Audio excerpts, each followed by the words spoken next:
Hi, and welcome to this look at an interesting multiple choice question, which is an application of Avogadro's number. It's to do with the determination of the safe maximum number of molecules of bromine vapor in 1 decimeter cubed of air, which is quite an important consideration if you're dealing with bromine in the lab. So bromine is highly dangerous in concentrated form in the lab because it easily evaporates to release a poisonous and corrosive vapor. So some quick data I've managed to find on bromine. You can see it's got a rather low boiling point, 59 degrees Celsius, and it corrodes most metals in the presence of water.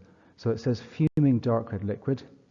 So the fumes that come off are quite corrosive and dangerous to human tissue. So it's quite an unpleasant thing to have to deal with. So in the lab, normally what we do is we dilute it right down and we use what's called bromine water instead to try and alleviate some of this risk. So the question says bromine is a toxic gas and the maximum safe concentration of this in air is 0.0040 milligrams per decimeter cubed.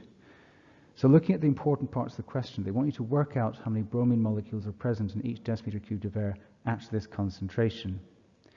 So the concentration is not going to change because it says at this concentration and it quotes milligrams per decimeter cubed.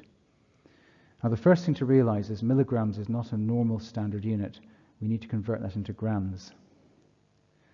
So to do that, you divide it by 1,000 to get 4 times 10 to the minus 6.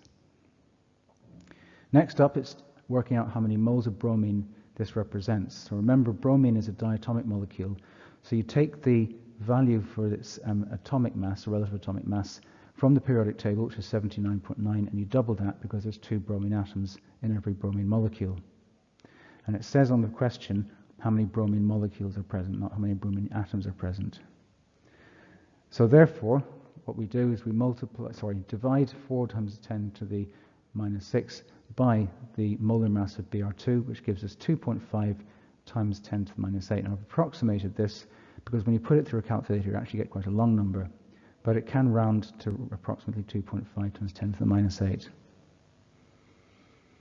So remembering that 1 mole is in fact 6.02 times 10 to the power of 23 particles, in other words, the Avogadro constant from the data sheet, you can calculate the amount of bromine molecules present in 1 decimeter cubed of air at our concentration by dividing the Avogadro constant by the number of moles that we have, which gives us 1.5 approximately times 10 to the power of 16.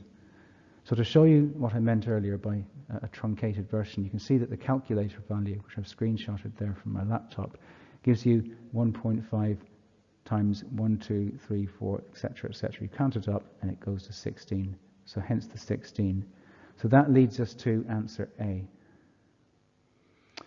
Okay, hopefully this has been a useful look at not just an application of Avogadro's number, but the way in which we can actually use that to risk assess and deal with dangerous substances when we need to use them. Okay, as always, thanks for listening. Until next time, see you soon.